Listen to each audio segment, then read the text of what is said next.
Hello everyone, আসসালামু আলাইকুম। শিম্পুস kitchen থেকে আমি শিম্পু। আজকের রেসিপি হলো চিকেন বাও। আর এই স্ন্যাক্সটা এতই টেস্টি, একবার খেলে বারবার খাবেন। আর এই চিকেন বাওয়ের রেসিপি যদি আপনাদের ভালো লেগে থাকে তবে প্লিজ লাইক, শেয়ার, সাবস্ক্রাইব করতে ভুলবেন না। সবার আগে রেসিপি পেতে অবশ্যই বেল বাটনটা ক্লিক করবেন। যখনই আমি কোনো ভিডিও দিব সবার আগে নোটিফিকেশন পেয়ে যাবেন। প্রথমে আমি এখানে মুরগির ব্রেস্টের কোষ নিয়েছি 2 পিস, আর এখানে ছোট ছোট করে এইভাবে পাতলা করে কেটে নিয়েছি। চিকেন বাও তৈরি করতে কিন্তু এইভাবে পাতলা করে কেটে নেবেন। আর এখানে আমি প্রথমে কর্নফ্লাওয়ার দিয়ে দিচ্ছি 4 চামচের 1 চামচ, আর হাফ চামচের একটু বেশি দিয়েছিলাম। আর হচ্ছে গোলমরিচের গুঁড়া দিয়েছি হাফ চামচ, আর লবণ স্বাদ মতো দিলাম। দিয়ে এখন ভালো করে এটাকে মানে মুরগি যে কেটেছি এই মুরগিটার সাথে ভালো করে কোট করে নিতে হবে। এই কর্নফ্লাওয়ারটা যেন ভালো করে মুরগি গোশের সাথে লেগে যায়। আর এখন একটা প্যানে আমি পর্যাপ্ত পরিমাণ তেল দিয়ে একটু গরম করে নিয়েছি। উষ্ণ গরম হলেই একে একে যে মুরগিগুলো আমি মেখে রেখেছিলাম সেগুলো এখন একটা একটা করে এইভাবে দিতে হবে। আপনারা কিন্তু একবারে কখনোই তেলে ঢেলে দিবেন না, তাহলে একটার সাথে একটা একদম লেগে যাবে। আর এটা মানে সুন্দরভাবে ছাড়া ছাড়া করতে পারবেন না। এই জন্য একটু সময় নিয়ে এক পিস করে এইভাবে করে দিয়ে তারপরে লালচে করে ভেজে নেবেন। এখন আমি সমস্ত গোশগুলো দেওয়ার পরে একটু উল্টে পাল্টে বেশ 2-3 মিনিট আমি ভেজে নিয়েছি।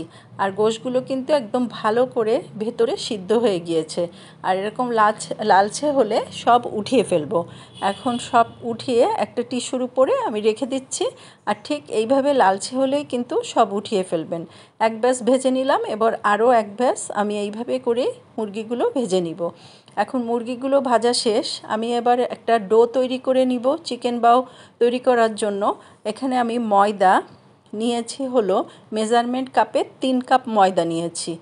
আর ময়দা দিয়ে কিন্তু অবশ্যই করবেন, আটা দিয়ে কিন্তু একদমই ভালো হবে না। 3 কাপ আমি ময়দা নিয়েছি। এবার চিনি নিব 4 চামচের 1 চামচ চিনি নিচ্ছি। আর আমি যে মেজারমেন্ট যে চামচ আছে সেই চামচ দিয়েই মেপে আমি নিয়ে নিচ্ছি।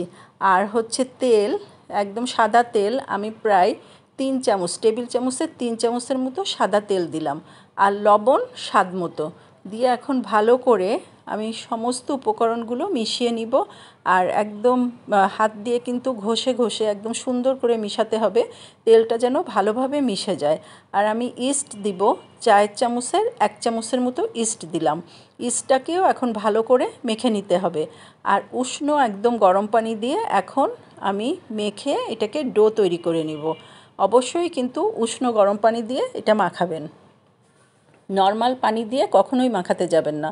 আমি এই উষ্ণ পানি দিয়ে অল্প অল্প করে পানি দিয়ে একটা সুন্দর করে পরোটার যে আমরা ডো তৈরি করি সেইভাবে একটা ডো তৈরি করে নিব। আর এই ডোটা তৈরি করার পরে এটাকে কিন্তু আমি একদম 1 ঘন্টার জন্য ঢেকে একপাশে সরিয়ে রাখবো, যে ভালো করে ডোটা যেন ফুলে যায়। এই যে এখন কিন্তু সুন্দর করে মাখানো শেষ। এখন আমি এই ডোটা ঢেকে 1 ঘন্টার জন্য একদম একপাশে সরিয়ে রাখবো। ডোটা কিন্তু কেমন হয়েছে দেখলে কিন্তু অবশ্যই বুঝতে পারছেন, একদম শক্তও না একদম নরমও না, একদম পরোটা আমরা যেভাবে ডো তৈরি করি সেইভাবেই তৈরি করলাম। এখন ডোটাকে একপাশে সরিয়ে রাখছি।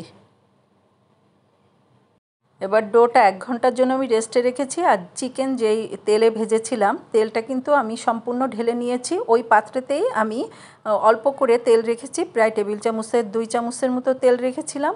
আর একদম আমি রসুন চপ করে নিয়েছি, 2 চামচ উঁচু করে রসুন দিয়ে দিলাম। আর রসুনটাকে এখন বাদামি করে ভেজে নিতে হবে। ঠিক এরকম করে যখন বাদামি ভেজে মানে কালার চলে আসবে তখন আমি 1 কাপ পানি এই রসুনের মধ্যে দিয়ে দিব। আর এখন চিনি দিব 4 চামচের 1 চামচ, আর হাফ চামচ চিনি দিয়ে দিব। আর এখানে একে একে এখন সবই দিয়ে দিব। আর টমেটো সস, যে কোনো টমেটো সস, যে কোনো ব্র্যান্ডের টমেটো সস আপনারা টেবিল চামচের 4 চামচ একদম টমেটো সস দিলাম। আর soya sauce, light soya sauce যেটা, সেইটাও আমি টেবিল চামচের 4 চামচ লাইট সয়া সস দিলাম। আর লবণ কিন্তু আমি এখন প্রথমেই দিব না, লবণটা টেস্ট করে দেখার পরে দিব, যেহেতু সসে কিন্তু লবণ দেওয়া থাকে, সেজন্য লবণটা টেস্ট করার পরে দিব। আর চিলি ফ্লেক্স দিলাম 4 চামচের হাফ চামচের মতো। আপনারা কিন্তু চিলি ফ্লেক্সটা মানে ঝাল আপনারা বুঝে সেইভাবে দিবেন, ঝাল কম বেশি আপনারা করে নিতে পারেন। আর লবণ সামান্য একটু দিলাম। এখন এটাকে ভালো করে ফুটাবো, ফুটাতে ফুটাতে কিন্তু সসটা বেশ ঘন হয়ে আসবে। আর এই ঘন হয়ে আসার পর্যন্ত আমি অপেক্ষা করব। সসটা কিন্তু একদম নাড়াতে নাড়াতে বেশ ঘন হয়ে এসছে। এখন জালটা কিন্তু একদম আস্তে দিয়েছি। আর এই সস থেকে আমি কিছুটা সস উঠিয়ে রাখবো। আর এটা যখন আমি চিকেন বাউটা মানে সার্ভ করব তখন এই সসটা দিব। যে সসটা উঠিয়ে রাখছি এই সসটা তখন আমি চিকেন বাউয়ের সাথে আমি পরিবেশন করব। আর হচ্ছে যেই সসটা এখন আছে, আমি যে চিকেনগুলো ভেজে রেখেছিলাম চিকেনগুলো সম্পূর্ণ আমি ঢেলে দিলাম সসের ভিতরে। আর জাল কিন্তু কোনো অবস্থায় বাড়াবেন না, জাল একদম মৃদু আছে এই রান্নাটা করে ফেলবেন। এখন যেহেতু সস আমার চিকেনটা কিন্তু একদম পুরাপুরি কুক করা, সেই জন্য জাল বাড়ানোর কোনো দরকার নাই। সসটা যেন ভালো করে চিকেনের সাথে মিশে যায় সে পর্যন্ত আমি অপেক্ষা করব। আর আমি কিছু পুদিনা পাতা, একদম ফ্রেশ পুদিনা পাতা এই চিকেন বা মানে চিকেনের পরে দিয়ে দিলাম। আপনারা যদি পুদিনা পাতা পছন্দ না করেন তাহলে এটা না দিলেও হবে, ধনে পাতাটাও আপনারা দিতে পারেন। তাহলে হয়ে গেল আমার এই চিকেন বাউয়ের চিকেন রান্নাটা একদম কমপ্লিট। 1 ঘন্টা পরে আমি ডোটাকে খুলে এখন এটাকে আবারও একটু মাখিয়ে নিব। ডো কিন্তু একদম ফুলে ডবল হয়ে গিয়েছে। এখন এটাকে ভালো করে আরও একবার আমি মেখে নিব। আর মেখে নেওয়ার পরে আমি চিকেন বাউ তৈরি করার জন্য যেই রুটিগুলো তৈরি করব সেগুলো এখন আপনাদের দেখিয়ে দিব। এখন ভালো করে এটাকে একটু মেখে নিয়েছি। আর এটাকে এখন আমি 2 ভাগ করে নিয়েছি, যেহেতু আমার পিঁড়াটা একটু ছোট সেই কারণে আমি 2 ভাগ করে তারপরে আমি লেচি কেটে নিব এক এক করে। আর এরকম আমি ভিডিও দেখে কিন্তু আপনাদের বুঝে নিতে হবে আমি কিভাবে চিকেন বাউয়ের মানে রুটিটা তৈরি করছি।